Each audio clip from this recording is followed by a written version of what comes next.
Michelle. Stidham's taking a beating back there in the Man. Cam Newton finally got benched.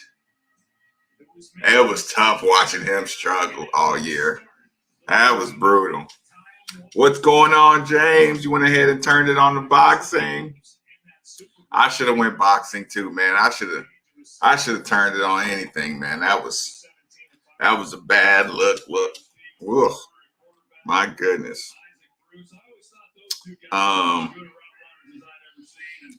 Okay, yeah, like I said, it was just one of those 11 o'clock things. I didn't have really much planned on deck, but since we all usually kick it here for a few minutes in the evening, I wanted to just make sure, try to keep some kind of consistency going, keep a little routine going in case y'all got some good conversation, good things to go on.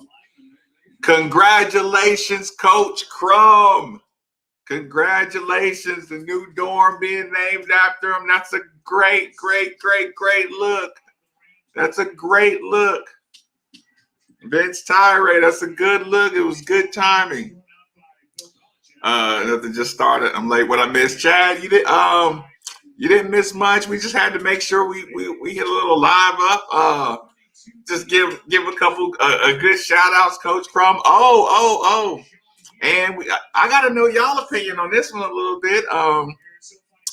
I'm sure everybody so happy for him. Yeah, right. Yeah, for sure. But this is the one thing we came here, y'all. We got to talk about this. Let me get to it. Bam, here it is. I need y'all opinions on this one.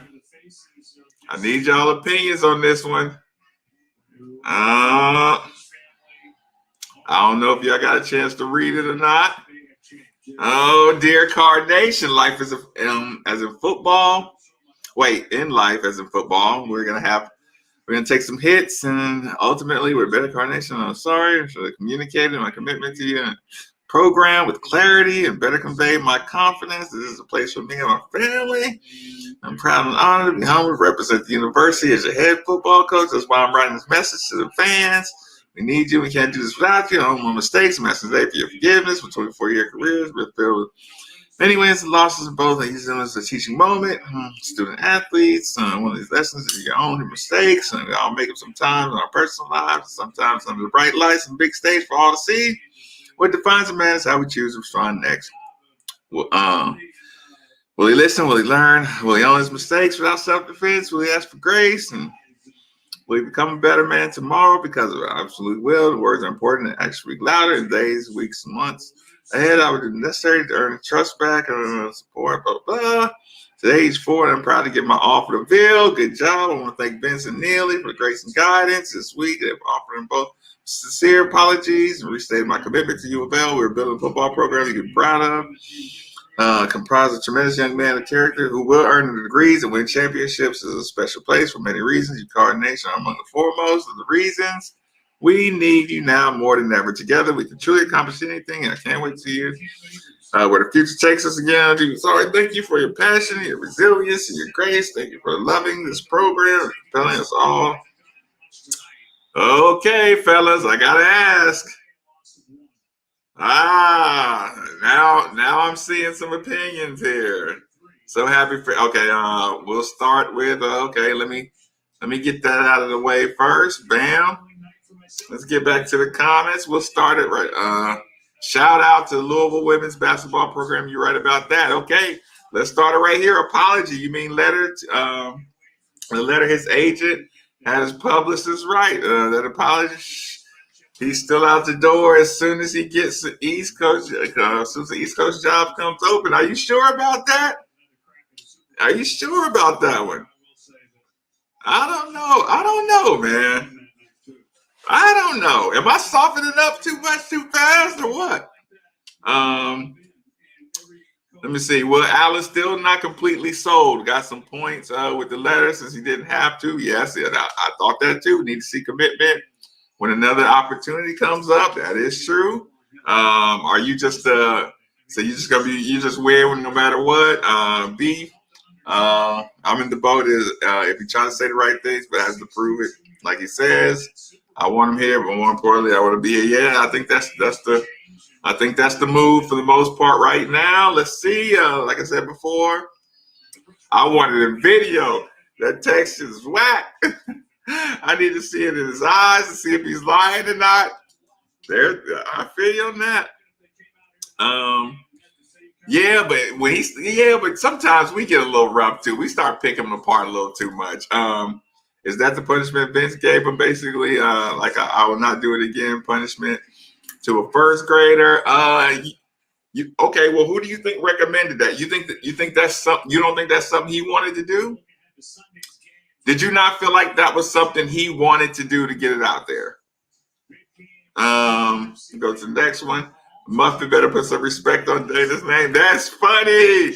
Just like she did with Agents. Obviously, didn't think his verbal was enough. Shaking my head in my feelings. Like, wait, elaborate on that, Chris. You think he could have wait a minute. Obviously didn't think his verbal was enough. Shaking my head. Are you saying you didn't think his verbal was enough? Hold on. I hope it wasn't written in disappeared ink. Stop. That's funny. Oh no, I don't think he wanted to do it. I do. I don't think he's just like, I don't think he's a con man or anything. We need to know what his wife is saying, and need his wife to come out and say, we're here to stay. That, I mean, if those rumors that she wasn't happy are true, that would go a long way as well. Watch all ACC at the beginning. Hold on, we're at watch all. Hold on, sorry about that. Over under 2.5 years. He's still our coach. Over. I say over. Satterfield didn't think. I accepted the apology. Takes a man to step up, swallows pride, owns a mistake. And the reason I'm okay with the reason I'm okay with the letter is because I think we would just be picking him apart. If he was reading from a statement, we'd be mad at him for reading a statement. If he was talking freely, we'd be mad at him for and I say we as a fan base. I just don't think, like, if that's not his wheelhouse, then, nice long letter. Like I said, I think it was a good job. So I was pride, a big step forward. Yep. Real good point. I say 3. Yeah. I mean, when you asked over and under, I thought 3 as well. Over. I think he runs to the next one. Oh my God. That would be the worst if he just did like 1 year and dipped. Oh my God. I think this one was botched so bad, he kind of like almost has to do at least 3. I think Bobby would have, he came out and neck brace apologized to Arkansas. That's good. Well, that's a point. The letter was not addressed to us, the fans. It was addressed to the season ticket holders. Remember, the fan base. See, Mike, you're being harsh. What up, James? I just came here to say, no, Beast, you're not giving him any break at all. No breaks at all. Bobby with the neck brace. Can we say you haven't seen it before, though, Marcus? Oh, I mean, but sometimes, like, you gotta, like, some good opportunities, you gotta take them. Like, Auburn is a good job. You gotta take that interview. I mean, I understand the how you do it thing, but golly, you gotta take Texas. Harsh, I love my cards. Yeah, that's fair. That is fair. It was addressed to Card Nation. Yeah, I mean, he knew it would get out. Because it was only to the season tickets holders, I do understand why somebody would kind of say, "Oh, that must be a Vince thing." But I thought it was genuine. He doesn't have everyone's email, right? And like, you don't really want to release it on social media, because when you release it on social media, it looks like you're just doing it for social media. But if you send it to the fan or to the ticket holders and it gets out, that's a little cleaner. Wait, who's the bottom feeder? Bottom feeder, not Auburn. I mean, well, but they can. 1 year you can win a championship, and 1 year you can be a bottom feeder. They all wanted to do it to sell tickets to keep the fans in the seats. Vince was like, big word. Playing with my money is like playing with my emotions. Yeah, you do not like when the season ticket holders aren't happy about that. Shout out Tiny Lister. You know what? You've had a great run when half of the world knows you as Zeus, and the other half of the world knows you as Debo. You had a great run, man. Does anyone have the coaching staff on this? Oh, wait, what is it doing? Does he lose anyone off the coaching staff? If he does, trouble is brewing. Who would he lose? You wouldn't lose Brown. You wouldn't lose Ledford, I don't think.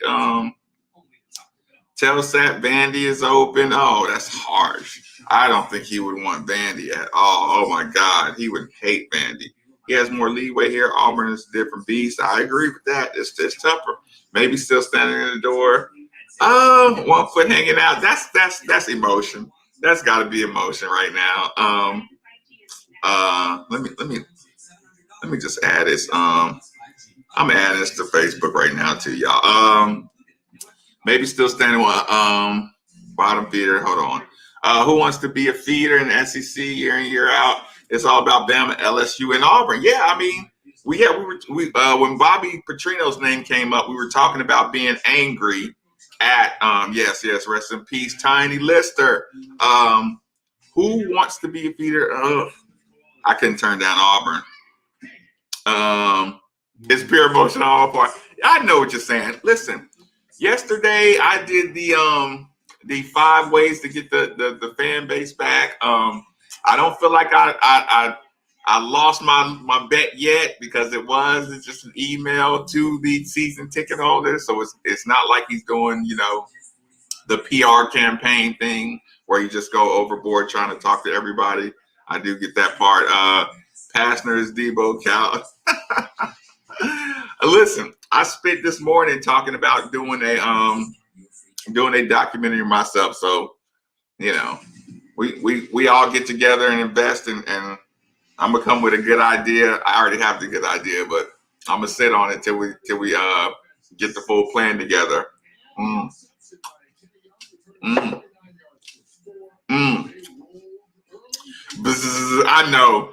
I know, George. I don't want to lose to Georgia Tech when we finally play them. Oh, speaking of, what about the team is cleared now? You got to schedule some teams ASAP. I got to see the team play. I can't wait till North Carolina State. Did y'all see that Coach K stuff? Listen, Coach K, man, like I'm losing. You losing me, man. You losing me hardcore. Did y'all see LSU? It's getting funnier and funnier. LSU self-imposing. Coach K saying, I'm not playing anymore out of conference. Like, yeah, I bet you're not. Wow. Jesse, yeah, I did see Nate Oates on Coach K. Shots fired. That was big time. Yeah, back to practice, everybody. Hold on. We have to miss game. We have to make up these missed games. I cannot wait to watch. We got to make up the missed games. You got to make up the missed games, especially when you get a Wisconsin on the menu, because I need to play somebody really tough before that Kentucky game. I would like to. Yeah, Coach K. Listen, man. The way he was whining, I went back and looked at that interview. I should share it with y'all now, but I went back and looked at that post-game interview after Louisville won in Duke, and it sounds the exact same as he's talking now after you just got wasted twice. Like, dude, get out of here. Do we have the best backcourt in the nation? No, we don't have the best backcourt in the nation. There's some nasty backcourts out there, but we got a damn good one. I will say that. Yeah, I heard NC State is going through it now. Yeah, I know. So that's what I'm saying. So we gotta schedule some teams, and I want some heads on the wall. Like I want some name schools, some name brand teams. Like we gotta go hunt now. We gotta go hunt some big time games.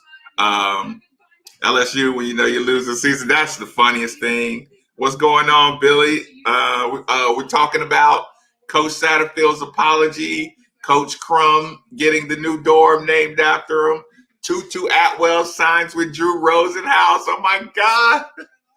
Y'all, you listen, when you got a chance, when you coming out, you signing with Drew Rosenhaus, you gotta cut my man Tutu some slack. Like that's a big time get right there. Any chance on Wisconsin soon? Not very soon. I hope so. But good thing is Coach Mack, the way he complimented Seton Hall for playing through, not having practice and still taking on the Louisville Challenge and all that good stuff. I don't think Coach Mack's going to make any excuses about playing games. So I would listen. I would expect 48 hours warning before a good game comes up. I just hope we can get one game in. Yeah, I know, William. I've been thinking the same thing. Just get a good game in. But not a pushover game. Get a real squad. We need to test before. Yeah, I know. They're gonna be hitting everything. And listen, L1C for the arts. I don't do that. I don't do that. I don't do the self-fulfilling prophecy. I don't do the predictive lose situation. I mean, that was Rick. It's a different team. It's a different school. It's a different coach. We talked about it before. Coach Mack and his Xavier Cincinnati rivalry, that thing was wild. He had his Xavier boys ready to go. He was ready to go in Rupp. We missed all the free throws. That was our fault. Nobody got hot last year. And the year before that, Tyler Hero and them, we find out they were nastier than we thought. You see them in the league? So, yeah, I thought that one. Let me keep on moving along. We need a true test. I agree 100% with that.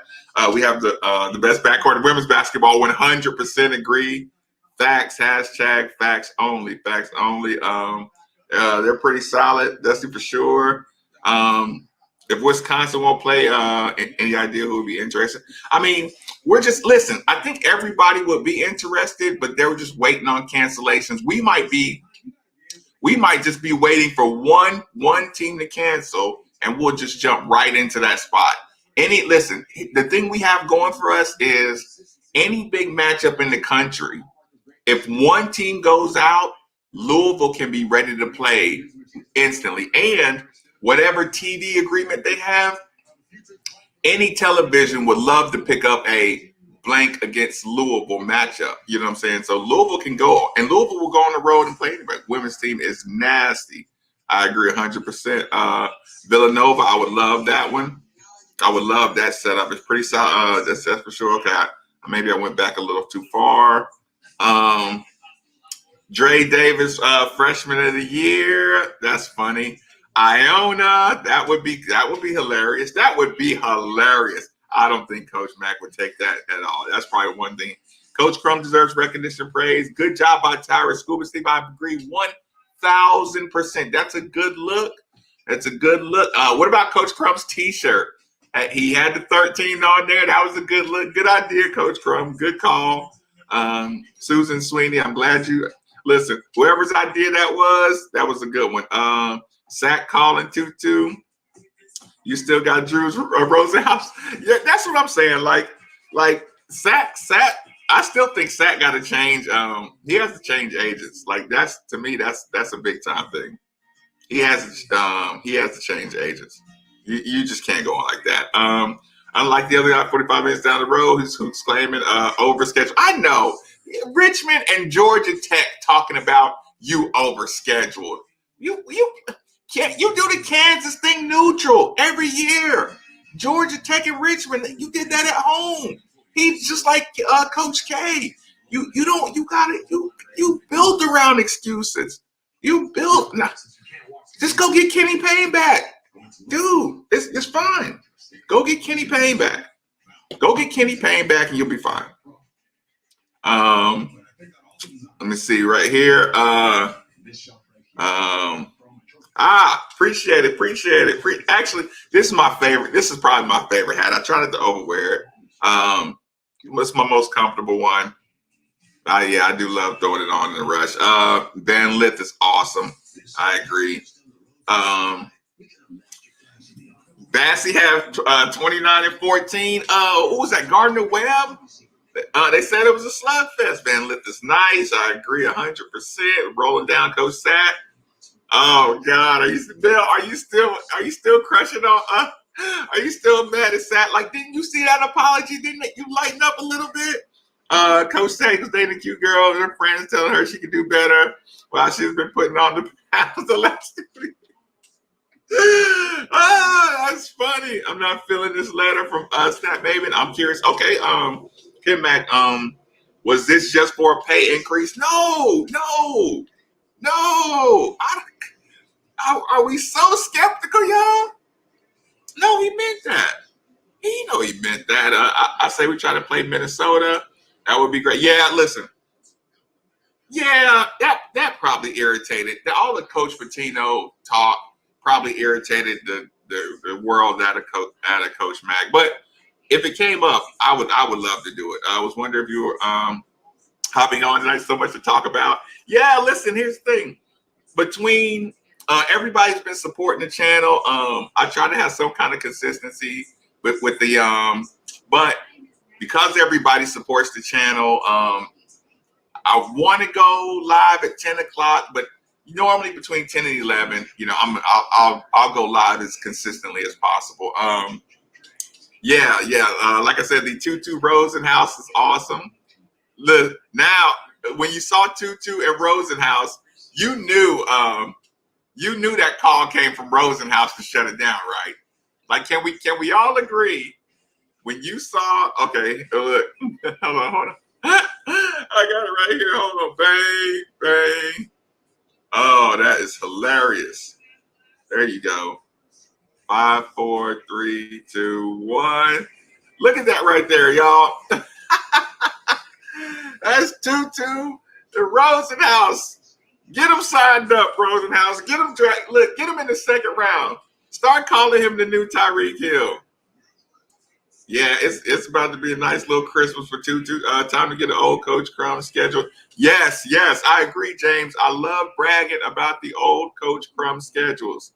I sound like I knew what you meant, Aston. I totally knew what you meant. UK last year was a terrible display of coaching. Let's be honest, Warriors should not have played another minute. I mean, dude, you cannot bench Warrior in the Kentucky game. The only big mistake he made is not playing David Johnson. Listen, you cannot help. You gotta win with your studs. You can't just be benching Warrior. And they missed all the free throws. Like I said, you're just trying to be mad at. I can tell you just want to be mad at the coach on that one. The t-shirt. Appreciate it. I'm an Adidas guy. I am Adidas guy through and through to my roots. Pac-12 playing. Go get Oregon. I would love that. Listen, not only would I love that, you know what? I don't know if Nike would even let Oregon do that. Because Nike is trying to shut your boys down right now. Y'all got to remember that. Nike is on the hunt. They don't want us going to Oregon. Sad has to get rid of the visor. Now what's wrong with the visor? That's SEC. That's SEC to the core, man. Y'all want that man to just change his whole stilo, don't you? You're Kentucky. I would play. Thank you, James. Thank you for supporting the channel, people. The cash apps, the super chats are very, very much appreciated. Crum would play anywhere, and because he didn't care about tournament seeding either. He didn't care about overall win records and catching records and all that good stuff. Appreciate that, James, for sure. He definitely didn't turn it down. He wasn't offered. He wasn't top 3 candidate. I would think he was a top 3 candidate. He just had a bad year. Would love to play Bellarmine and Freedom Hall. I I think they got some kind of history we don't know about a little bit with the Coach Mack and Bellarmine situation. Hit the like button, please. If you're in here, hit the like button. I can't trust the man with a bias. Oh my God, y'all are just being harsh now. I do my best to Freedom Ball to watch that. Diener said it was awesome. I want to play Nebraska. I bet your boy DeAndre Davis probably love to play Nebraska. Listen, I could do a Memphis State in a heart. Look, stop saying Memphis State. You got me saying Memphis State. It's not Memphis State anymore. It's just Memphis. You're not. Yes. When was the last time they were Memphis State anyway?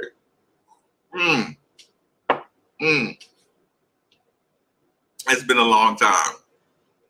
Yeah, I would love to play Memphis. I would love, actually, if we played Memphis with a small capacity, I would get a ticket and drive down there by myself.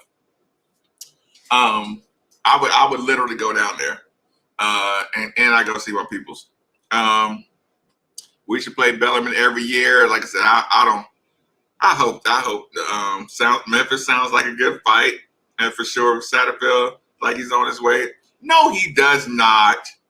Right? That visor, there's nothing wrong with that visor. Baked potatoes actually baked in the oven. Oh man, listen, I make baked potatoes in my oven all the time. What you got to do is go 450. Get those big old baked potatoes. Get the big baking potatoes from Kroger. Get them right when they put them out, because you can like hand pick some big ones. Look, you rinse it off. You stab it with your fork a couple times, but you gotta put the baked potato right on the rack. Don't do that foil and all that stuff. Look, you put salt all over the potato, then you put oil all over the potato, then you put the potato right on the hot rack. Man, about 90 minutes later, 90 minutes, your inside is soft, thing pops right open. It's perfect baked potato. Look it up. Remember Coach Crum played Arkansas and Nolan Richardson? Yeah, listen, I got wasted by Arkansas and Kareem Reed one year. Man, my opening schedule was tough. Did he come to he looked or last play calls, because he always had a good play call at the end for you. Memphis Stay Forever. You just refused to call him Memphis. Wait, Kim, come on. You know exactly what it is. People, like everybody in the room knows. Kim, you must have not been in the you must not be in the room too often. Everybody knows what this is. A little focus. I'm ready to see the Crumb Complex for sure. Somebody says DC Hall earlier. They said that on I think it was a response on one. Yeah, just if you shorten it to DC Hall, that would be awesome. Name it Denny Crumb Hall, DC Hall. Rolls off the tongue, nice and smooth. New Amsterdam is the choice of the evening, Kim. Our bubble didn't make sense. The teams that we played wasn't even there. Yeah, but it takes one person, and with the bubble situation, when you had false positives, you had to shut down instantly because it was a bubble thing, so you didn't have time to really do like the football team where you have a couple of days to see what was going on. Like, you remember when Saban had his first false positive, then you had to test a couple days. Our bubble, they were just shutting it down instantly. Like, you can't even come in the bubble with a false positive.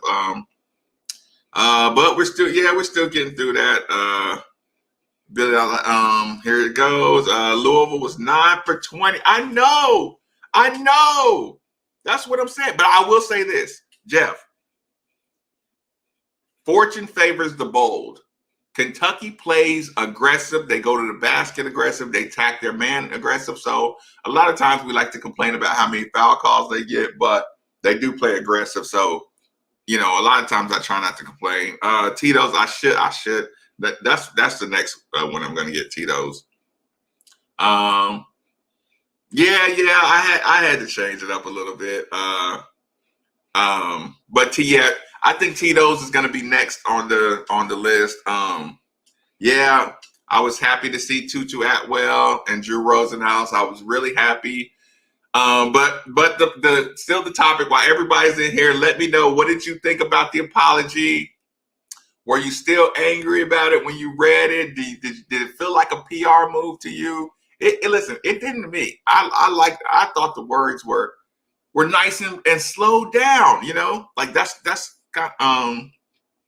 I thought it was well thought out. It didn't sound like an official statement from a PR firm or anything. It sounded like he just got a chance to calm down and just say, look, my bad, and I should have done it better, express my my program, stuff like that. But you got to admit, y'all, you got to slow down when you do that stuff.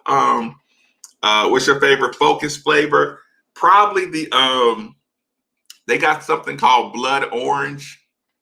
If given my, if I had my druthers, I asked and loved the apology. Yeah, like if you read the apology, surely, if you're human, surely something inside you kind of lightened up a little bit on Satterfield. There's no way you could read that entire apology and just go, "Oh, this is bullcrap." You know what I'm saying? Something on. I mean, you might not forgive them all away, but if you read the word by word, I'm sure you lightened up a little bit. Yeah, blood orange is it. Is this the best women's team ever at Louisville? Yes, team. But I will say this.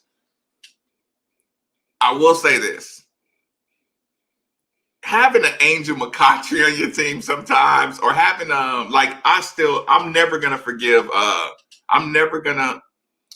Maisha Hines-Allen is a monster, and I'm never gonna forgive the NCAA and the officials for stealing a championship from that team with Asia and Maisha, and I'm never gonna forgive them for that.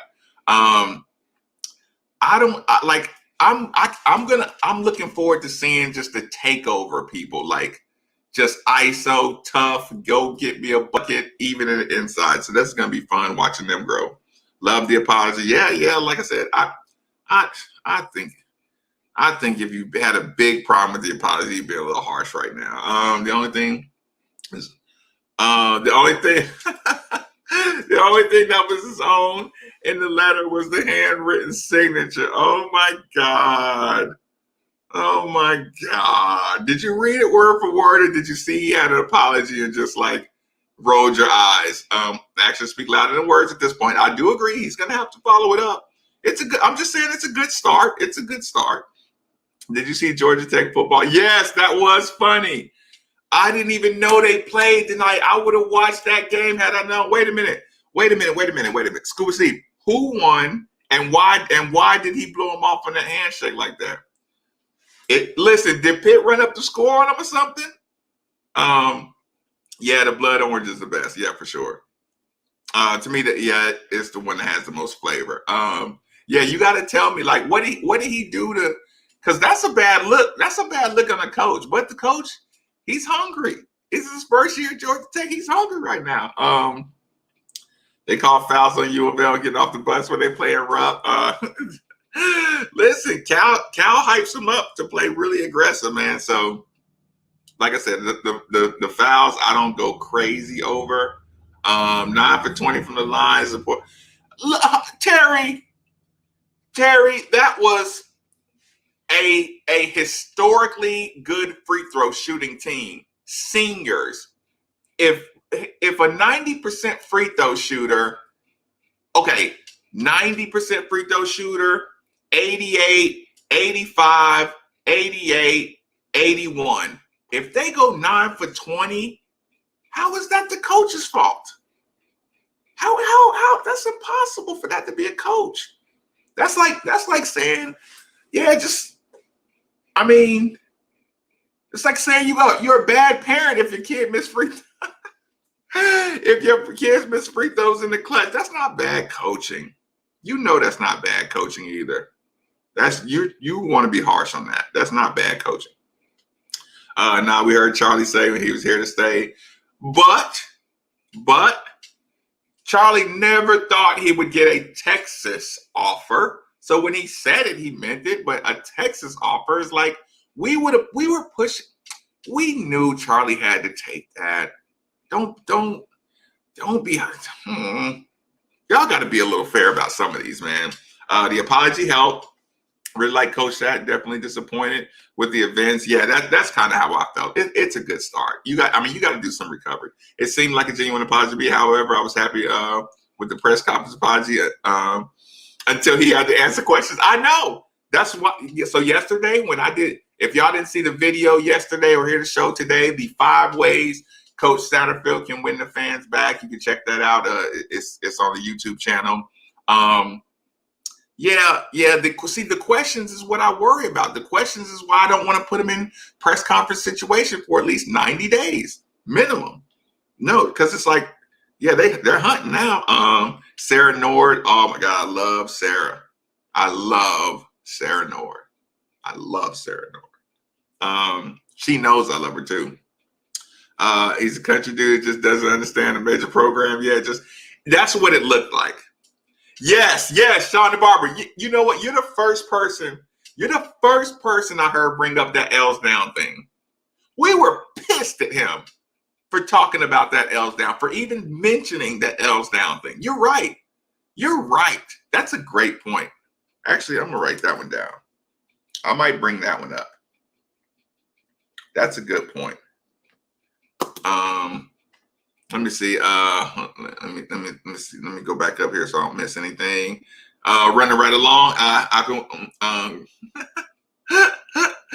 We're just gonna make them grovel a little bit. Yeah, listen, we got our pound of flesh. We listen.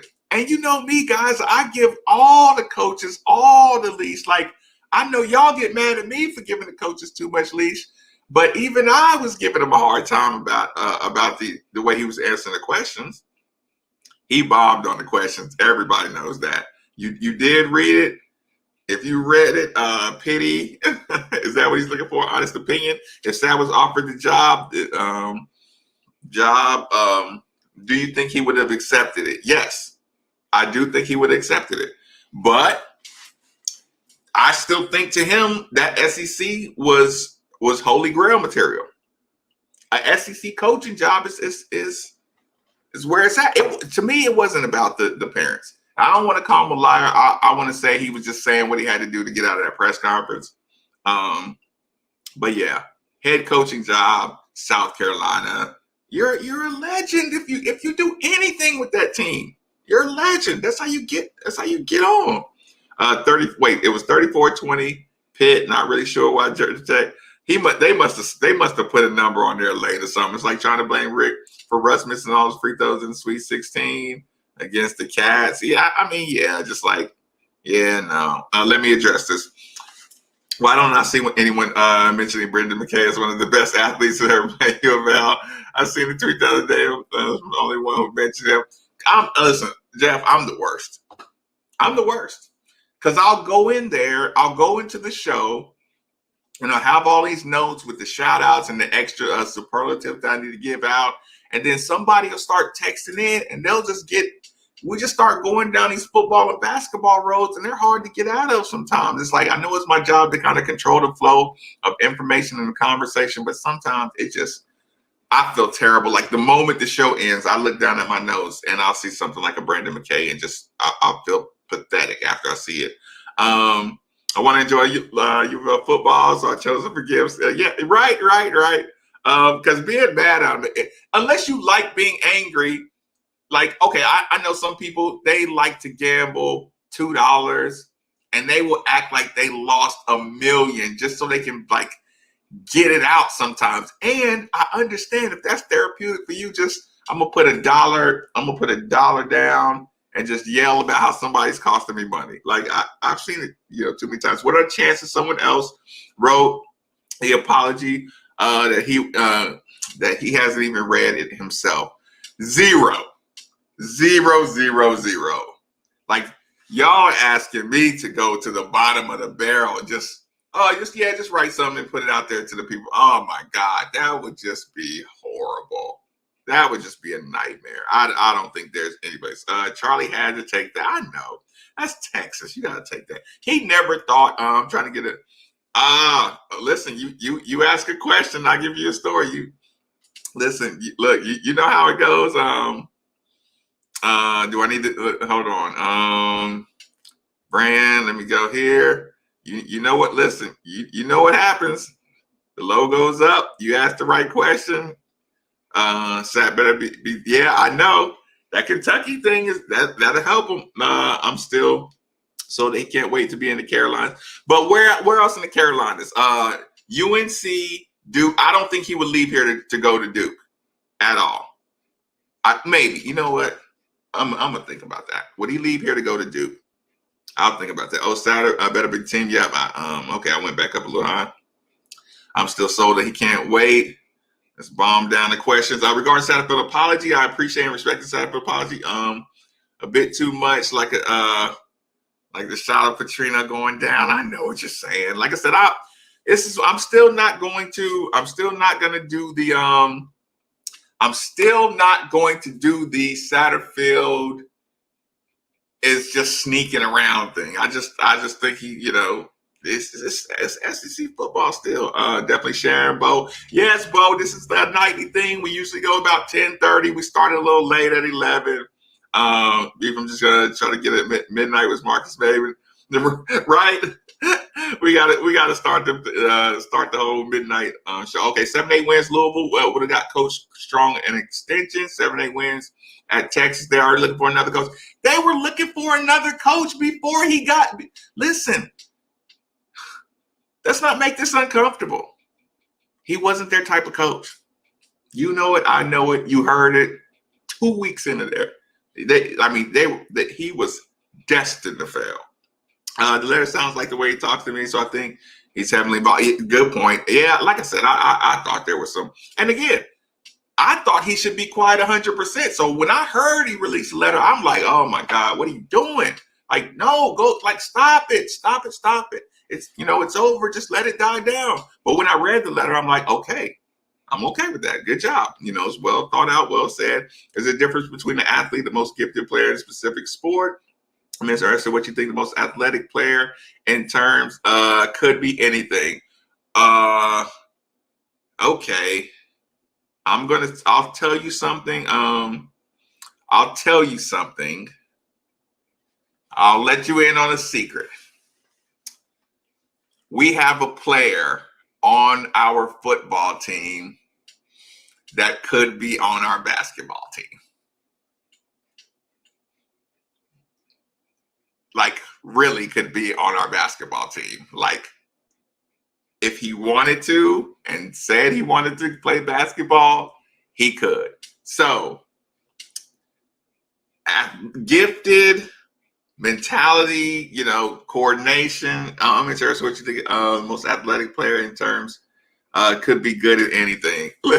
I always want to say LeBron James. That man's a freak. Unless we consider the race car drivers or athletes or something like that. That was a tough question. I could write a dissertation on that question. That's a tough one. Still don't want to go. I skipped a couple. How far high? Hold on. Sorry about that. I think I went. Man, y'all getting them in. Yeah, Miggins is nice. I saw that bottom one. Okay. Yeah, I think I just went up way too far. It's like, okay. Let me come back down a little bit. Jeez. Sometimes the page just kind of refreshes on its own. Charlie had to take Texas out, but then rolled down the red carpet. 100%, Bill. NC State. I don't know what's going to happen. Midnights. Here we go. That's fun. Charlie Strong and the staff and the legends. And we're the Big East. The coach can be. Listen, Charlie Strong got us to the ACC. Come on now. We got in the ACC because of our football program being on the come up. Was there ever a player that really got under your skin in trash talk? If yes, who was it? Player that got under my skin? No. We played Chicago, Illinois. you it might be UIC. It was a team out of Chicago, right? We played them over at Freedom Hall. I may have said this on the radio once or twice, but we're playing Chicago. We're into it. We're competing. You know how like you get the TV timeout and everybody's kind of walking past each other when you're going back to your bench, right? And then I said something to this guard. I said something slick, right? He stopped. He's like, "Hey, man," he said, "soon as this game is over, I'm going to go over to my bag and I'm going to get my gun and I'm going to shoot you." Said it right to my face, right on the court. Said, "Look," I'm thinking he gonna do me like Birdie and Motar and above the rim. He said that. And just by the way he pointed over to the bench, like he had his book bag right over at the bench, said it right to my face. And I'm just like, did anybody else hear that? Right? And here's the thing, people, benches. I was so glad. Look, the game was starting to come to a close, right? I was so happy when I got pulled out the game. You know how you get pulled out the game? Sometimes you want to get a last dunk or last couple of buckets at the end of the game. I got subbed out, right? Get the little ovation or whatever. I was on the end of that bench. Soon as the horn went off, I was jogging up that ramp in Freedom. I didn't think he would actually do it, but I didn't want to take no chances. I do remember that trash talk getting a little funny. Mainly UNC. I can see the UNC though. They're trying to get rid of Herman at Texas.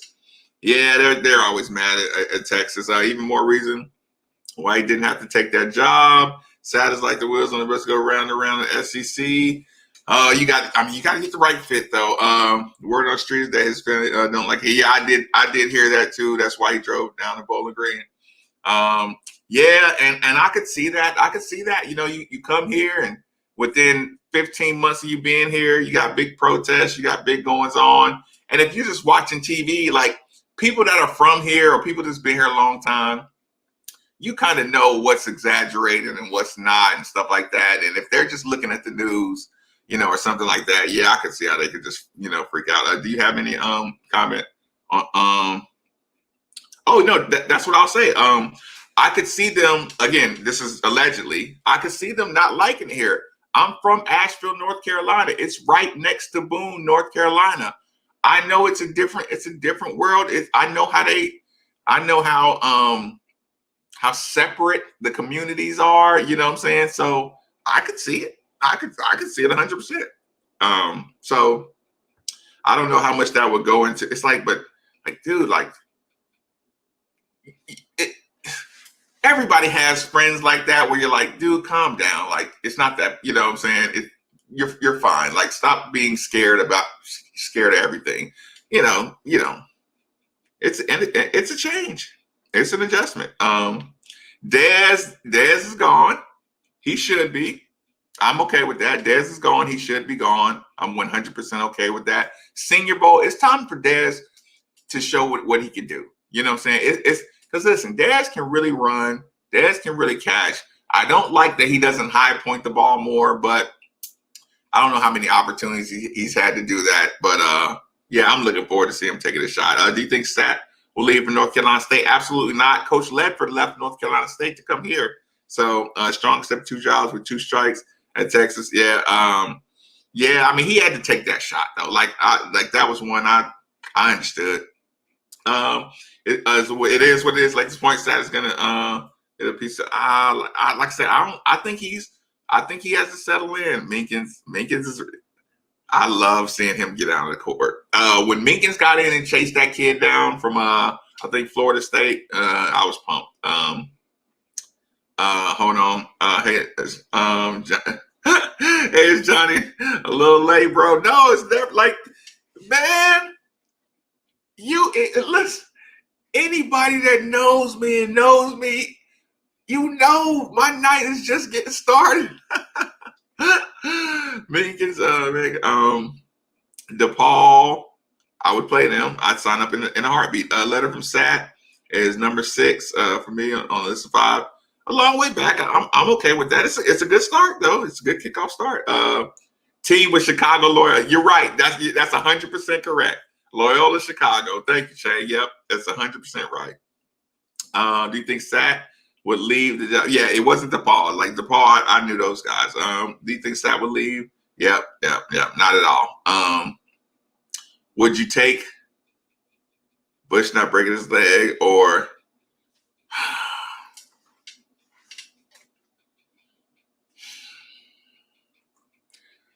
I like Michael Bush. So personally, I would take Bush not breaking his leg. The fan in me, Gay not jumping off sides. That's it. What is your most memorable dunk or shot? Oh, that's impossible. That's impossible on the spot. One of them that stands out is me getting that fast break in my first game at Freedom Hall exhibition game. Boom, I got a fast break by myself. Tried to dunk. Look, thought I had a dunk. Bounced off the back of the rim, and I remember looking back as the ball was like flying back to half court over my head. It was just the worst. It was just the worst. You should have told him. That's funny. Great story. I bet that was scary. I didn't know how serious to take it.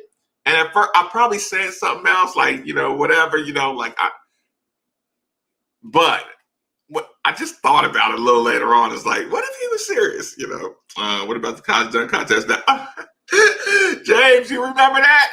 Listen, and you remember, I pulled out the phone. Dick Vitale's doing the commentating, and then he starts saying, "Oh, he's calling Rick Pitino." And when I heard that, I'm like, "No, I'm calling Coach Crum, fool! Like, no, don't put Coach Pitino on my name."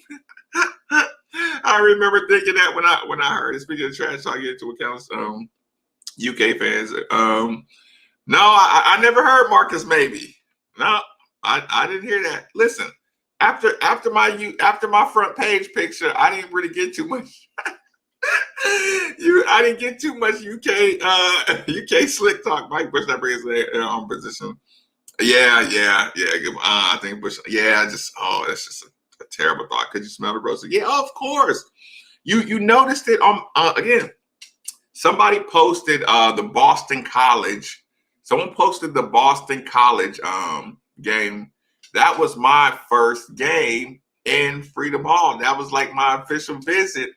It was a double overtime game where we would just crush them. Yeah, I remember just how good the place smelled. You know what I'm saying? When I first came in there, I remember. You got to think. I'm here as a recruit in the lobby of Freedom Hall.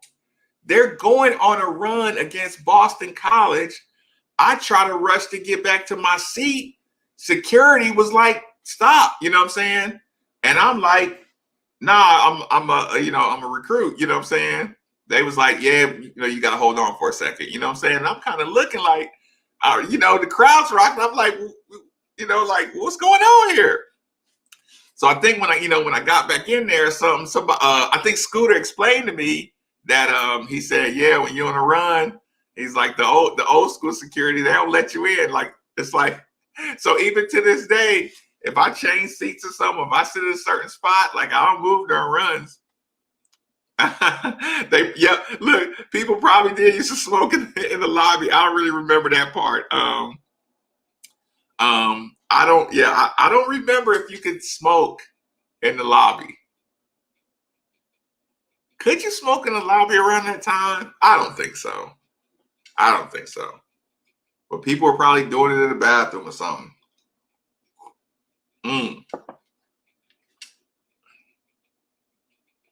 Oh yeah. Appreciate that, Lonnie. Listen. That was always so much fun. Those teams, the teams that full court pressed really hard, nothing like it.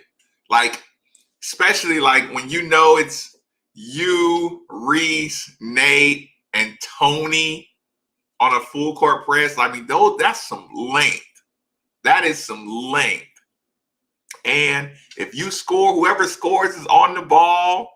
When I did the press with Cam, we would do the the two guys get in front of your guy and then the one lob over, right? So you had to be good at like switching real good on the presses. But yeah, like when your team presses and you're kind of good at it, it's nothing like it. Especially when you got a team that does it like the whole game. And because here's the thing, when you got a good pressing team, a good zone pressing team, and y'all on a good string, teams that don't belong in the game, you know what I'm saying? Like you blow them out the water fast.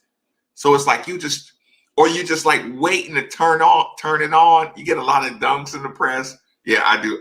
I love the pressing teams. No smoking in the lobby. People just go right outside the door. Yeah, and you could like every time they open the door, the draft would just bring all the cigarette smoke right into the place. Yeah, that is funny. How was it like when Mac let Dennis guys back in the gym? Oh, Bill. You know what? It was great and it was awkward and it was a reminder of how bad everybody felt not being welcome in. So you're happy at the event, right? And then you're like so happy and then you're like, why are we so happy? Like we should have been in here the whole time. We should be mad right now. But everybody was still happy. So that was kind of the awkwardness of, but it took about 2 hours for you to really just relax and say, okay, it's all moving forward. That's kind of the overall feeling. I remember Dunk on Southern Miss. He says, James, I was so mad at myself for not windmilling that one. I didn't like doing trick dunks. I didn't want to risk it. I just never did trick dunks, but on that one, I think Coach Davenport said something too. He was like, "That's it." You know what I'm saying? Like, we all was waiting on you to do something, and you just dunked it regular. I was like, "Yeah, that sucked." How much would a LeBron swear with Jordan? That's funny. The reference to the sweaty wrist red cell for. Oh goodness, golly, man, those dudes were so strong, man. I just can't get that strong. Yeah, Crum never lost the ability to coach recruiting. I mean, listen, here's the thing. When you're older, you getting that held against you. Like people, the media always wants change. Media, everybody. I mean, not even just the media. People love change in their sports. You know what I'm saying? Here's the thing. I think he separated them because you gotta insulate yourself. Like, you can only have people you feel like you can trust, you know what I'm saying? And and that was a big divide, you know what I'm saying? Like people were mad. So you get a couple of Coach Crum guys that are mad and you bring them in this group, even if they just want to be a part of the program and help coach and support the program. And I just think Coach Pitino is just that New Yorker, just, rigid, cut off everything, insulate from the program, take over the program. He's kind of a taskmaster. So I just think he was too insecure to allow the Coach Crum I won't say hangover people, but that group of people to hang around. What are the odds we hear sorry again Saturday? In the post-game press conference, we'll probably hear that. 100%. Was there ever a recruit that did something that coach stopped recruiting? Did Coach Crum stop recruiting anybody? No, because they would always send them out with somebody responsible. Like, I think Eric Johnson might have left a recruit at a party somewhere. I think Eric screwed up one recruit one time. But y'all know Eric. Like Eric get out of the party, and Eric is like an adult. Like he was an adult in college. Like Eric and Alex, they were like super mature. So Listen, I gotta say this, and people who are from our class, y'all know this is true. I hope Eric ain't on here, but Eric's gonna hear about this. He's gonna be mad that I said it. But everybody who's on the team or everybody knows this is like one of the truest things you ever heard. Eric Johnson, one time, I was like my freshman year. It may have been my sophomore year. Between freshman and sophomore, I'm not sure which year it was, or maybe like their home games you had to be at the hotel and you had one roommate, and maybe on road games you had a roommate. But anyway, I remember rooming with Eric Johnson one time for the first time, and I remember I came into the hotel room, and you know you come into the hotel room. Sometimes the bathroom's just right there to your right when you come in the door.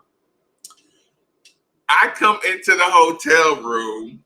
I look to my right. Eric Johnson is sitting on the toilet with the door wide open, and he's smoking a cigar. And y'all gotta think, I was real kid then. I was real immature, and I looked at it, and I couldn't believe it. I was just like, "What are you doing?" Like, first of all, why is the door open? He got the fan going on. Why are you sitting up? Why is your pants? You're really using the bathroom too, and you are smoking. I knew people smoking weed, like when there weren't, I knew people smoke weed, but I had never seen an athlete like smoking a cigar like that. It was the funniest thing I've seen. And I'm just like, I didn't know what to think about it. And it was just like, everybody just went on about their business. It was funny though. Coach Crum's strength and conditioning program. You know what his strength and conditioning? I mean, we had Coach Ray Ganong from the football team, and Coach Wally Brown, but Coach Crum's strength and conditioning program was like, you better get stronger, or we're gonna get somebody. We're gonna go recruit another stud. If you're not strong enough, he tell you you're not strong enough, and if you don't get stronger, we're gonna bring somebody in to replace you. So their strength and conditioning program was self-motivation. I mean, but of course we had programs and weights and all that good stuff, all the mandatory stuff. But he left a lot of it in charge for you to push yourself. He definitely treated us a lot more. He definitely treated us a lot more like adults. Because Mexico established relationship. Yeah, 100%, Terry. That was a big time look. Wade Houston taking a job. Yeah, but that's another one. Wade Houston is the first African American head coach in the SEC. He had to take that job, or one of the first. Did Bobby Knight ever visit since he and Diddy were good friends? No, but Bobby Knight recruited me. I kept his listen, I talked to Coach Knight one time when I was in Clarksville, and y'all remember the answer machines? How they had the real small tapes? Like, I kept that little tape. I was so pumped talking to Coach Knight. But I remember thinking at the time, why would anybody listen? Before I talked to him, I was thinking, why would anybody go to that crazy man's school? After I talked to him, I can't even lie. Had I not been already sold on Louisville, Indiana would have moved right up into it. Listen, if I was doing like these young kids today, Indiana would have been in my top 5 for sure, even under Bobby Knight, because he did a good sell job. Yes, Eric bailed us out. Yeah, that game in UK was all Eric. Yeah, that win in UK was. It's funny. If I was Eric, I'd be so angry that Eric dominated that game. I barely played, not barely played. But I didn't play. I didn't do anything fantastic or nothing. But that picture of me is what people remember at the end of the game. But Eric really tore it up. But I did get the front page of that. I was pumped about that. Yeah, Eric Dawson. That was my guy, man. That was funny. Alex Sanders, left-handed shot was smooth. Yes, indeed. It was funny because legend has it Denny has never cussed. I hear that, but I almost can swear he done cussed at me or something. Like it's one of those things like it's true, but you can't remember the moment. So you gotta own it. See, is that really true? Did Brandon get implicated in that, or is that a rumor? Because I did see the video. But I didn't know the background to it. At least a little before so-called better job, you end up back at App State soon after that. Yeah. There's definitely maybe the IU, right? Did your dad like the military flavor? Listen, my dad didn't know anything. My dad didn't participate in recruiting. He didn't know anything about the basketball thing. He never tried to coach me. The only thing he really ever said about like basketball, oh, Marcus, hit your free throws. That's it. When I was a kid, we played 1-on-1 full court. Me and my brother against my dad, but we didn't really do the he didn't do the coaching. He didn't give me advice or anything like that. He just knew I loved to play, so he just left it alone. He didn't know anything about recruiting. He didn't do any researching. None of that stuff. He just he just like wherever you want to go, because he was one of those dads like you gotta deal with the decision. So enjoy it. He had a lot of pressure. Brandon had a lot of pressure too. Like the game was changing. People was going to the league early. It was just like he just got caught right in that middle earth of, like when I think the junior stuff hurt him the most, because people they didn't know how serious to take him or not to take him when he started talking about going as a junior, or the buzz was about him going as a junior. That I think that did him a big disservice. Had he kind of just stayed cool, been one of the tops in the nation, and just waited, and then his senior year, just not pick a school, wait, then just decide to go to the league, I think he would have been just fine. But he didn't know that. Wayne Turner said, it was like, yeah, with WTF was Eric Johnson. He said he thought he was allowed to pick after that. Yeah, that was funny. Eric tore him up. And Eric was like doing turnaround fadeaways on the baseline. Eric, Tony Woods. You mean Tony Williams? No, we all knew Nate was a beast. Like Nate had that like LeBron James stupid athleticism stuff going. Like he's stupid fast, tall, strong, like all that good stuff. You know what I'm saying? So yeah, just like that's why he did so many years overseas. He was just a pure athlete. Bobby Knight recruited my best friend's cousin when I was younger. Danielle Macklin. Oh yeah. Reese Riser. Yep. Boy, it's my fault. Yeah, I knew you meant. Cause you get. Oh God, Daniel he wasn't natural enough. Like I thought he was gonna develop more, man. I thought Daniel he didn't have enough street game though. Daniel did not have enough street game at all. To don't remember the name, so I'm sure you're right. I just remember a lot of people named that. Wade's departure led to the decline. You're right. I sure seemed that way to me. Allen was no. Oh, okay. I'll address this, Terry. When you say Wade's departure, go back and look when he left. Go back and look at the year he left. Right. Go back and look at the year Wade took the job. Look at the players after he was gone.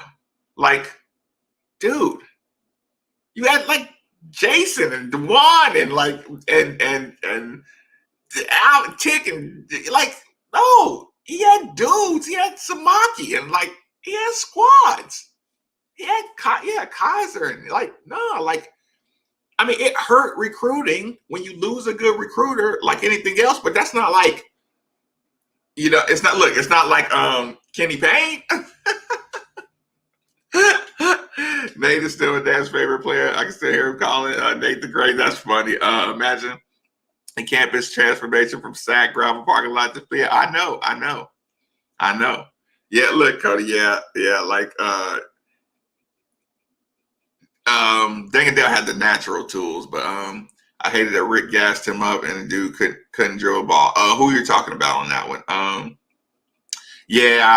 don't think Dangadell would have been much of a Nate. Yes, Chris Curry. Yes, we loved when Nate got serious about his defense. Like if it was a big time matchup, we loved it. Like I said, there was only one time that I could have killed Nate. Twice. He let that guy from Creighton get that late bucket. We knew he was going to shoot a three. Nate was supposed to stop him from shooting a three. Southern Miss, the point guard, his dad, I can't think of his name right now. Nate gave up a game winner one time at Southern Miss. We would have won the conference. I was so mad. Neil Reed. Neil Reed hit a game winner for Southern Miss. And Nate was supposed to be guarding him, and we knew he was going to shoot the ball. The other guy's name is hold on.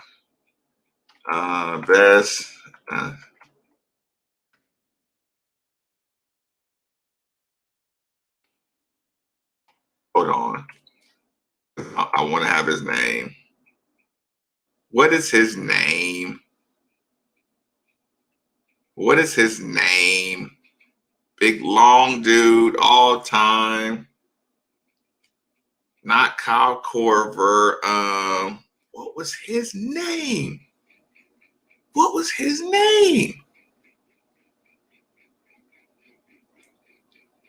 the big boy's name from Creighton, y'all? I'm gonna think of it. Rodney Buford, that's his name. Gosh darn it. I should have thought about it. Rodney Buford. Right, yeah. There was some dudes, man. There were some dudes. Rodney Buford, yeah, I know. That was the guy. We shut him down the whole game. He got hot late. We were supposed to play Maryland the second round. We knew Creighton didn't want to beat us, but they, like I said, they got a couple buckets and got excited, and we just blew that one. Pathetic. I'll let the team down on that one.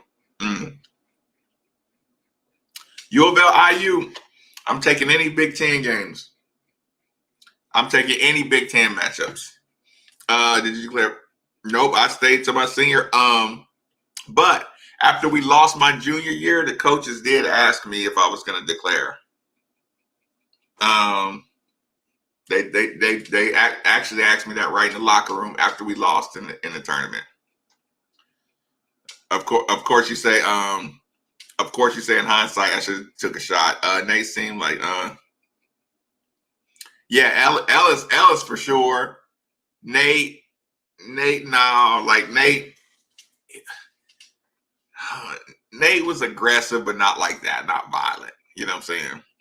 Is there anything that's still haunt you? Yeah, Creighton and Gonzaga. I'll never get over those. I can watch them right now and be as angry as I was that night. When he puts us, I'll never forget for Butler when they put us out in the tournament. Golly, yeah, those tournaments. Yeah, you don't ever get over a tournament loss. You don't ever get over a tournament. I know sometimes when we do the UK thing and KCD and sometimes I'll giggle at the fan base or something. But I'd be dying on the inside for them kids after a tournament loss. But you got to think, Cody. Like, my coach just left. New coach comes in. I don't know. I'm in Phoenix. I don't have an agent. You know what I'm saying? Like I just got caught like in a perfect like whirlwind where everybody was going, some other direction. So I didn't have any, representation. You know what I'm saying? Coach Crum offered a scholarship. We really messed up Western Kentucky. Who are we talking about? Not can you play? Wait, hold on. I'm curious about this. I was reading it from the wrong point. Okay, not counting the games you played in. What is the loss That hurts the most. Kentucky doesn't count either. Minnesota. Louisville, Minnesota.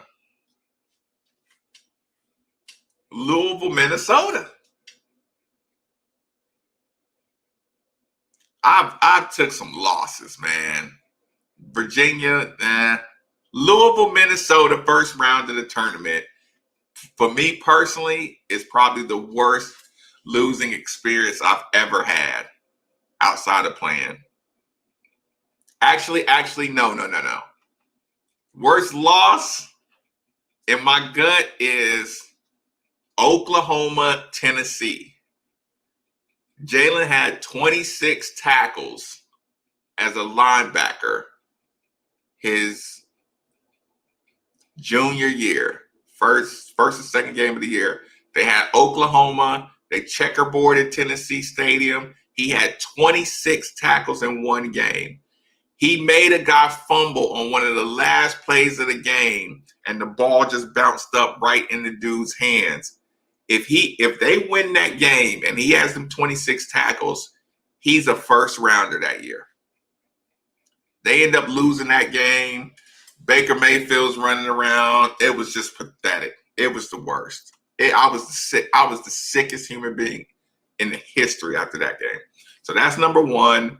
Number two is Minnesota Louisville tournament. It's the first game of the entire NCAA tournament. I don't know what I was thinking. I probably let Steve talk me into it. But the studio asked us to do a show down at 4th Street Live in that restaurant. So we do the show. The game's like at 12 or whatever. This is the first game of the whole tournament out in like Iowa or whatever. We do the show. We get set up. And then all like Andy Sweeney and all the Kentucky fans at the studio, we all had to watch that game together. So I had to watch Little Rick bust Coach Mack first game of the tournament in the morning and listen to Cooper Hassan and Andy Sweeney and them just laughing and drinking and having a blast. It was disgusting. It was the worst experience ever. Oh, it was just the worst. That was hands down the worst experience. Thanks for reminding me of that, Coach Crawl. Thanks for making me even think about how terrible that was. That was the worst. Wake Duncan, yeah, that was bad. Since Post Conference USA, probably exposure factor. With Tubby, yeah, we busted them real good. I still remember US Reed half court. Yeah, somebody actually posted that the other day. This game with the Zion comeback. Okay. Oh God, the Duke comeback was terrible. Virginia game killed me. But the Virginia game, everybody always talks about in hindsight that if you win that Virginia game, Coach Mack never gets the job. Coach Padgett is your coach, or he's not a UK fan. I always say this. He's not a UK fan, but for the most part, he's scared of the UK fan base. So that's why he just picks on Louisville, because he's not scared to troll Louisville. But he don't, like, every once in a while he'll take a slick shot at UK, but he don't want no parts of the UK fan base. Like he won't mess with them. So that's why I'm always like, dude, like, don't say you're neutral, and don't be scared to troll UK if you're gonna spend all your time trolling Louisville, picking on, trying to come up with situations. So that's what always irritates me with him. Talking football, it had to be a Rutgers game. Rutgers was bad. Yeah, that was bad, man. I was still talking about. Yeah, Macklin. Okay, sorry about that. I think I got a little behind. UCF football game, we were killing them. We pooped the bed. Yeah. I know, Chris. It was the very first game of the entire term. I can't think of something like. Okay, like I always wondered how people you know how people start gagging or can see something and throw up or something like that. Like I never understood that. You know, it's like dude, you don't have to throw up. Like sit down somewhere. Like that game is the first time I could ever just think about a game and I could feel like throw up coming out of my like literally, like I've never felt this sick in my life. I just couldn't believe I was actually physically ready to, like, if I would have went like with 10 minutes left, if I'd have went outside of 4th Street Live, I would have puked. The only reason I didn't is probably because I was in there. The hardest loss would be Georgia Tech. When Wheat Rose's ankle. I know. But see, like games with injuries, nothing you can do about that. Like it is what it is. Like, you know, that just sucks. Well, I mean, that's just the athlete in me that says that. What player came? That came before me. I always say Clifford Rozier, right? And the reason I say Clifford Rozier is because I listened to DeJuan talk about playing with Clifford Rozier, and DeJuan would say he would always get all these open shots because Cliff could dominate the paint. He was high IQ and he was real.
Battery went dead. I don't know if y'all still in here.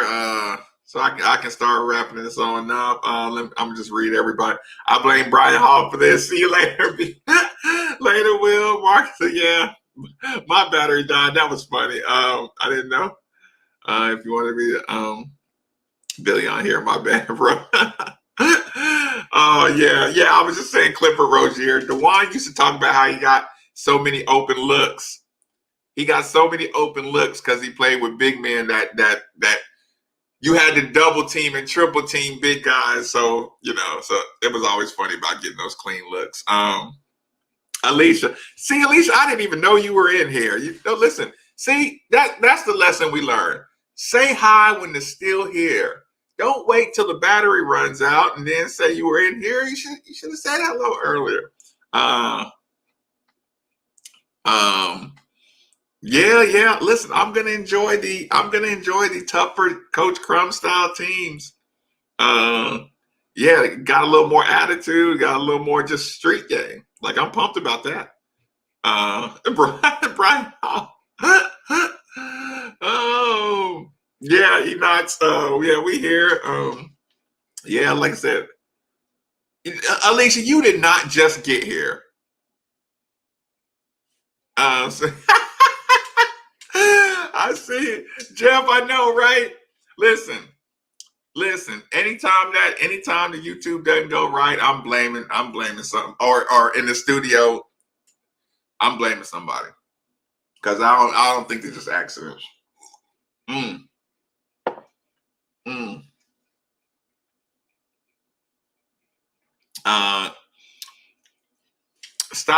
Stop making fun of Coach Satterfield's SEC style visor. Any practical jokes in the locker room?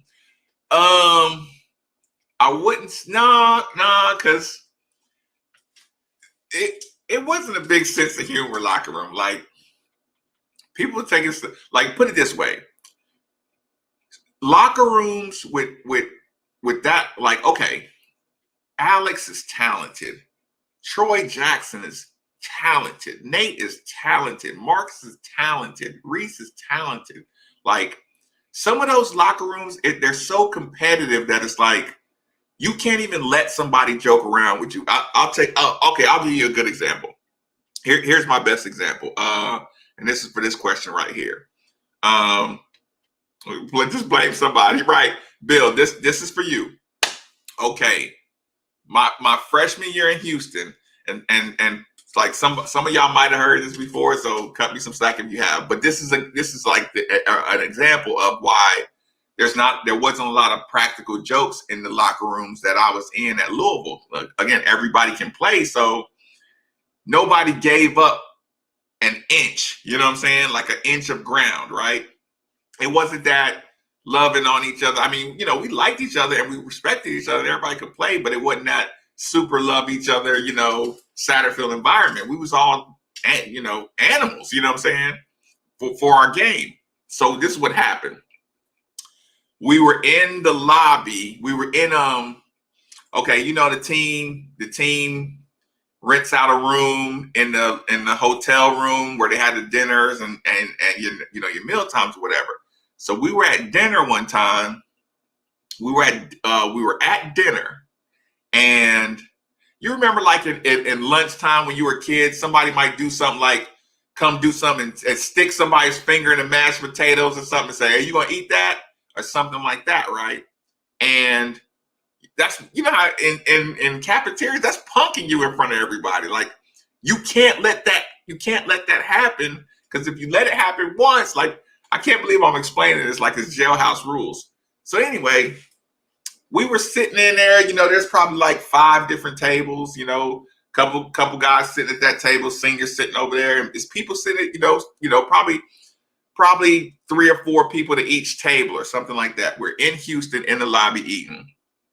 So somebody, like, they were just like in there clowning around, and again, this is this environment. I'm a freshman, so I cannot let them just pump me. And I'm the only freshman that's actually playing, and I'm starting. So somebody, like, I forget who it was in particular, they were messing around, and I'm like, you know, don't stop messing with me, man, you know, like that. So somebody, like, threw a biscuit, right? Somebody threw a biscuit, and it kind of like hit my table. It kind of like rolled up on my plate or something, right? I was like, okay, y'all want to play? I picked up this whole pitcher. It was a pitcher probably this big of tea, right? Of just lifted. It was the pitcher, you know, the open pitcher, like an open pitcher tea. I picked up the whole thing and I just slung it across the entire I slung it across the whole entire dinner room, right? So I just launched it and I made sure it just got all over like the whole room. It got on the wall and everything. I was like, stop playing with me, like. So everybody, like, after that though, they was like, okay, this dude is crazy. Like, stop, okay. Like, everybody, don't nobody, stop throwing stuff at Marcus because he's an idiot. You know what I'm saying? So, of course, we got in trouble. Of course, somebody snitched on me. I found out who snitched on me, but I'm not gonna say on this one who snitched on me. But that was not cool. You know what I'm saying? Because of course, the coaches found out about it. It took about a full day for me to get snitched on though. So we had already gotten in trouble, and we had already gotten the coach gave us the lecture about I'm not like saying this wasn't a big deal because we did get in trouble, like how much we embarrassed the team and embarrassed the former players, and because Rodney lives there, and you don't want that, like, Louisville's acting up, but at the time I felt like that was the only thing I could do to like show them that I was crazy enough, so don't play with me.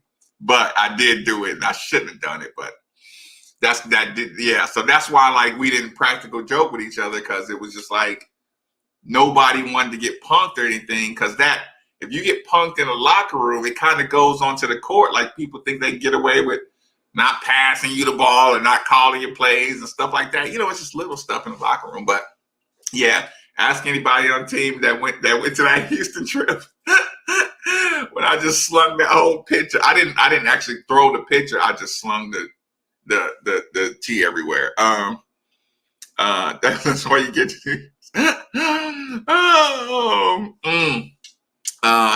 Great, like on my podcast. Yeah, like I said, put the podcast link up on that one. So, Bill, I hope that answered your question on that one. I hope you don't think any less of me for doing that, but I felt like I had to do it. Like, the blame Rummage.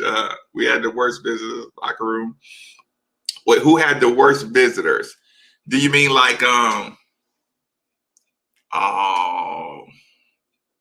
Oh no. Why did you ask that question?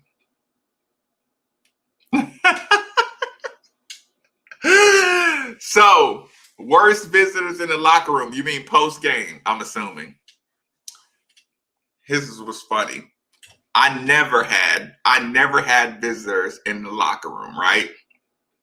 Which it used to disappoint me. Like Clarksville ain't that far away, and I used to wonder sometimes, like, why don't people from Clarksville come up to see? Like, I know a lot of people. I was just always wondering why nobody never hit me up for tickets. But again, this is before Facebooks and emails and all that, and so a lot of people might not have my number or whatever. But I never really had visitors in the locker room, right? So one time, I'm not gonna call these dudes out by name either. Like, one time, a group of guys from Clarksville, they hit me up and was like, "Listen, we grilled out today or something. We're gonna come bring you, a plate of food. We know you up there, doing your college thing." I was like, "Cool," you know what I'm saying? So I left some tickets or whatever. So we had the game, and these dudes, they some basketball players from back, from my high school back in the day. They was older than me though, right? So they came into the locker room after the game, right? So everybody was kind of like looking like, because it was a group of guys nobody had ever seen before. They came over to my corner, and just imagine what Snoop Dogg's entourage smells like when they come in, when they pass. Like, imagine Snoop and 4 of his homeboys coming into a closed locker room. All my guys that came in, you can tell they was fresh. They must have went outside right before they came into the locker room. They just smelled like so much weed. And then they came in there, and when they sat in my corner, they was sitting in people's chairs. They were just sitting. They was like, they was just real proud of me. You know what I'm saying? They was just happy, and they was like, "Man, you need to shoot the ball more." You know what I'm saying? And they saying this stuff all loud, and everybody's like, "Who is Marcus?" Because he just brought in a crew of wild dudes. So yeah, I would say my crew one time, the crew that came up, like of course my dad. If y'all listen to the show, y'all remember my dad walked into the shower. He walked into the shower fully dressed to tell the team how proud he was of the entire team. And then he dapped up a couple people and gave them like bro hugs. And they was like, "Oh, Mr. Bankey, get your jacket wet." He was like, "Man, I don't give a," you know what I'm saying? He was just like, "I want y'all to know right here, I'm so proud of y'all." And he was just talking to him. And listen, so here's the thing. You got about 6 showers here, 6 showers there. So I'm sitting here just like washing up. And I see my dad walk in, right? And I already know what he about to say. So everybody looking at me like, "Marcus, what's up?" I'm like, "Hey, that's my dad." You know what I'm saying? I'm just like washing on up. So that was funny. Like, but so yeah, but I mean, but that was cool. Like nobody, nobody got mad or anything. It was just funny. Yeah, blame somebody. Watching Kenny Payne's team play up in Crawford Gym. Oh, Crawford Gym is ridiculous. And it was nice and hot. So you had the most hops in Crawford Gym because it was so hot. It was like nice and warm. There was that one. Hold on. Hope he sees the answers. Hope he sees the answers. That one for real. Did I miss a question? Did I miss one? Maybe I went up too far back. Hold on. This stuff I still want to know the answer. Did I miss a question? He misinterpreted the question, or did I get the wrong one?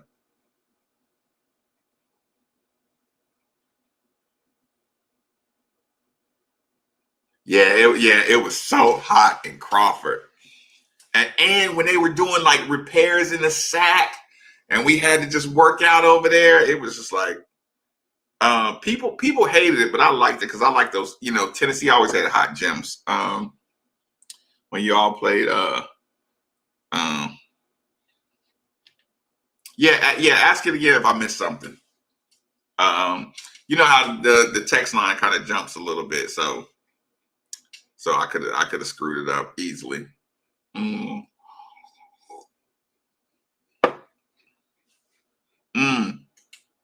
UConn fans bad in the Big East. I had bad experiences. I'm trying to see what question did I miss? DePaul fans were bad during the era. No, that was good. Not look throwing the T. No. The DePaul was fun because we would always take a couple buses up to Chicago, and so we would always have like a good fan base. And it would be like how in Rupp they would stick our fans up in that corner up top. Every time we played DePaul or go to Chicago, we would have a good squad making a lot of noise. So DePaul, I like the DePaul games. The question.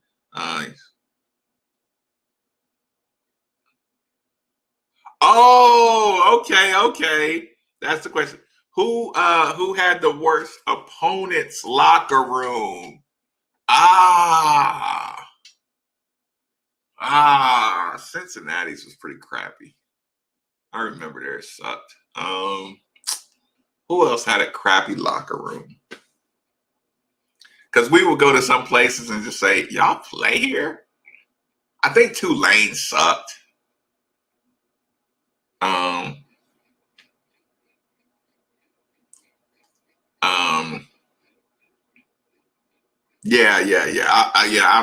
I must have got two different texts all mixed up.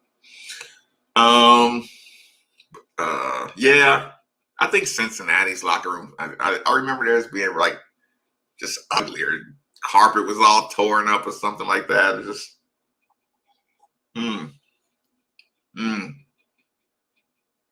Yeah, Tulane, they didn't respect their And that was that little gym they had in Tulane when I set that 10 for 10 record in Tulane.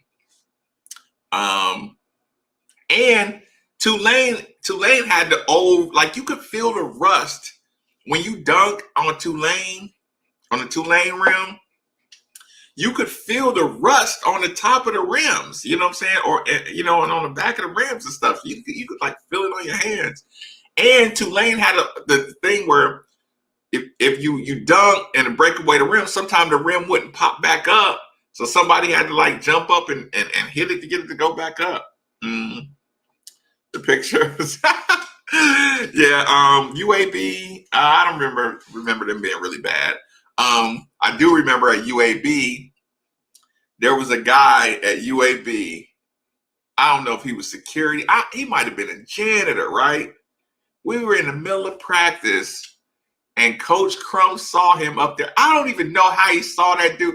That dude was almost in the rafters, like walking minding his own business.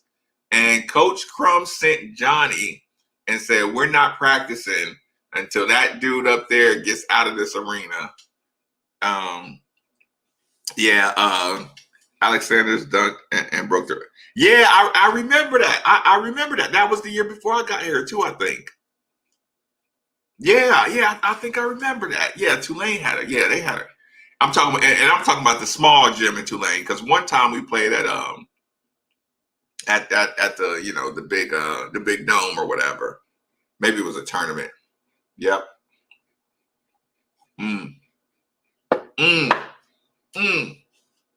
You know what's funny about that, James? When Alex dunked, we used to make fun of him, right? Because he never got high over the rim. So Alex would he would dunk, but he would always like muscle the basketball and make it come down. But the problem is sometimes you get those real grippy basketballs, right? Like when the game started, like, okay, we always use the slick tournament balls, but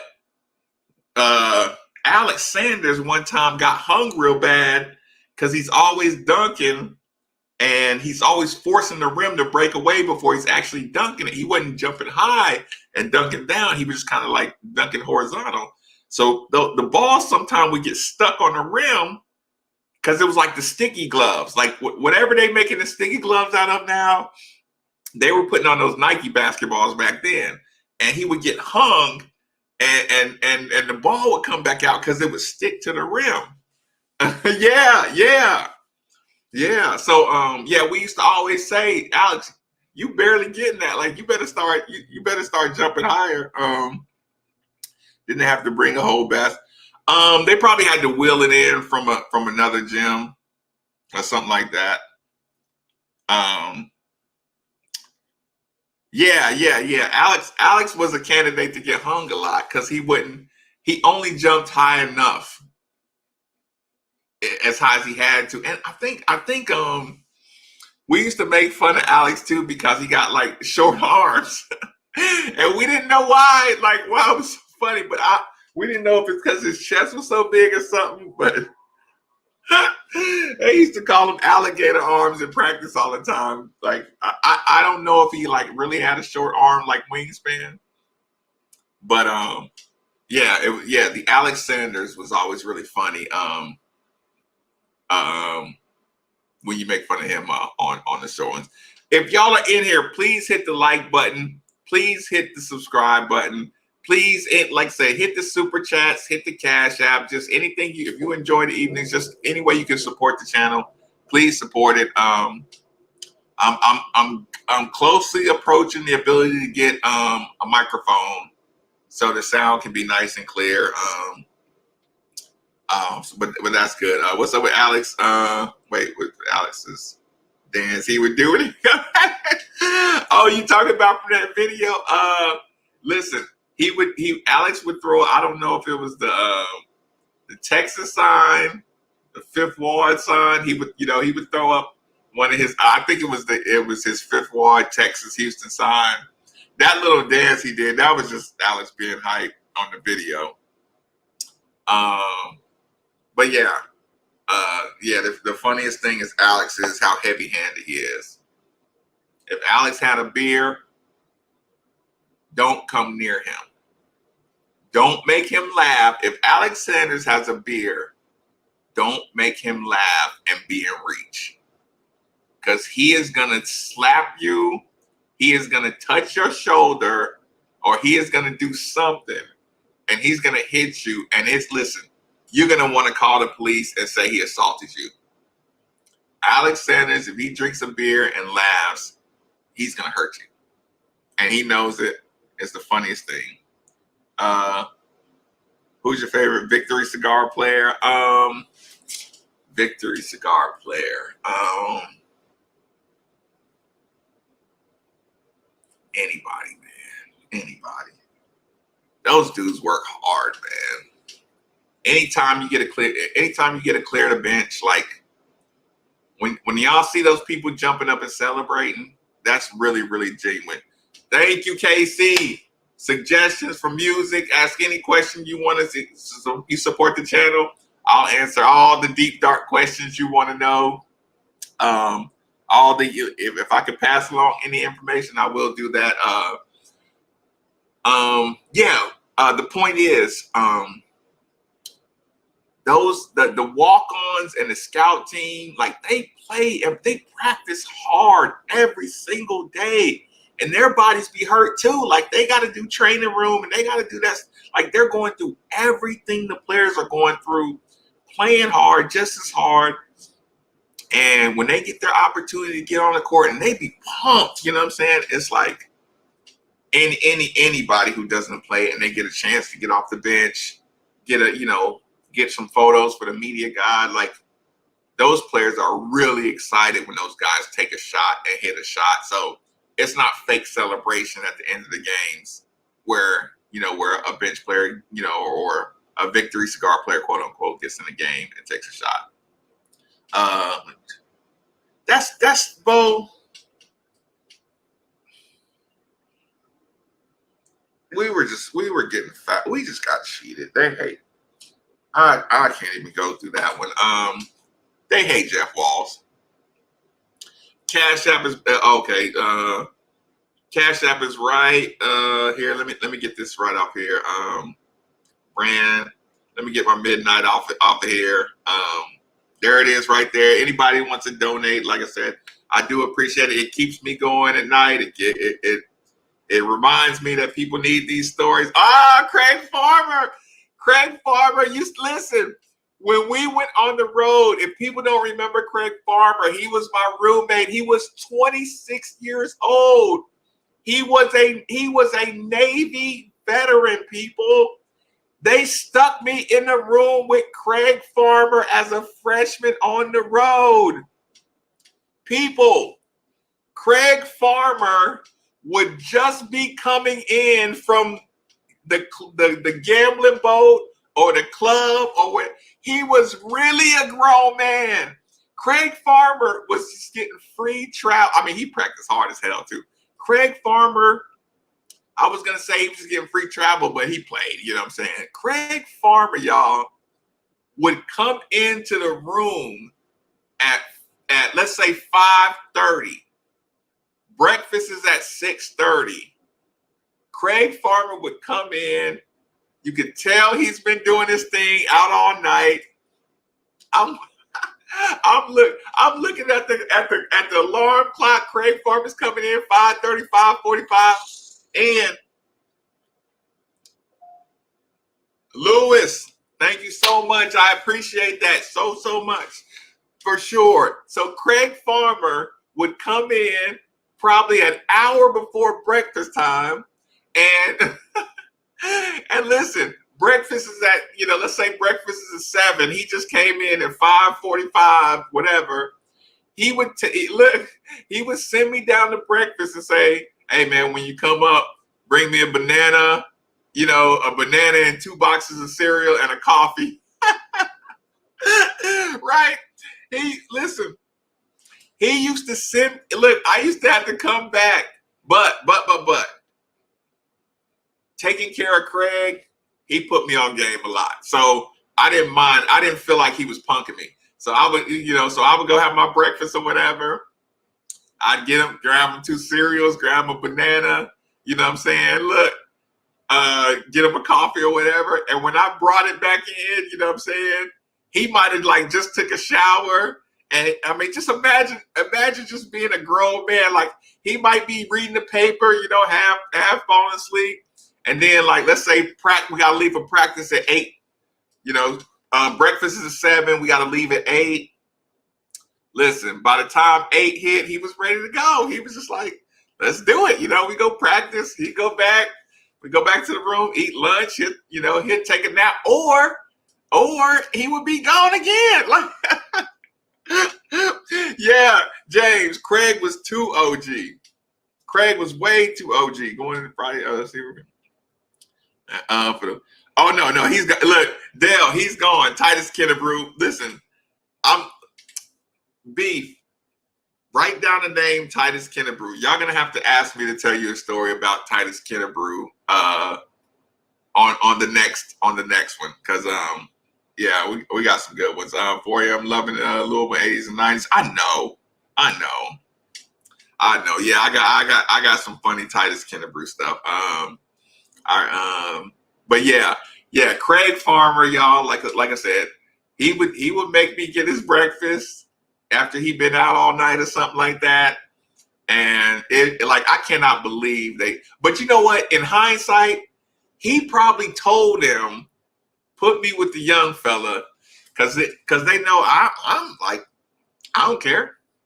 Like Craig's out doing his thing. I ain't snitching on him or nothing. So, I mean, and he would listen.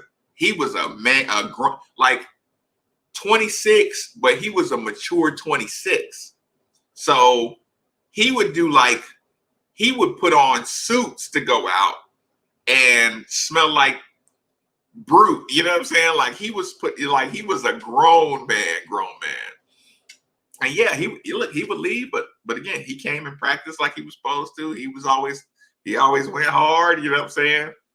Coaches, like he had high IQ. Coaches loved him, everything. So that was always Hodge.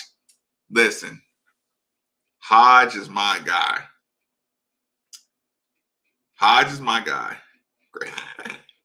Yes, James. Hodge is my guy.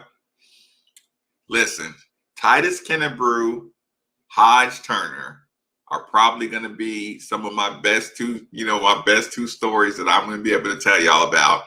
But we got to get out of here. I'm not going to keep it going.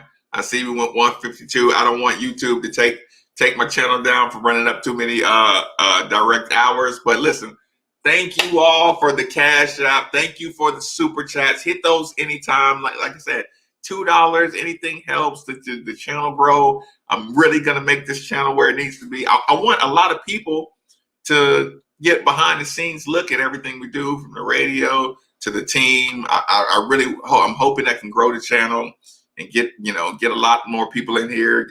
Get some, I just really want to get the channel where it needs to be. Titus Kennebrew. Actually, I'll write it down and try to remind myself too.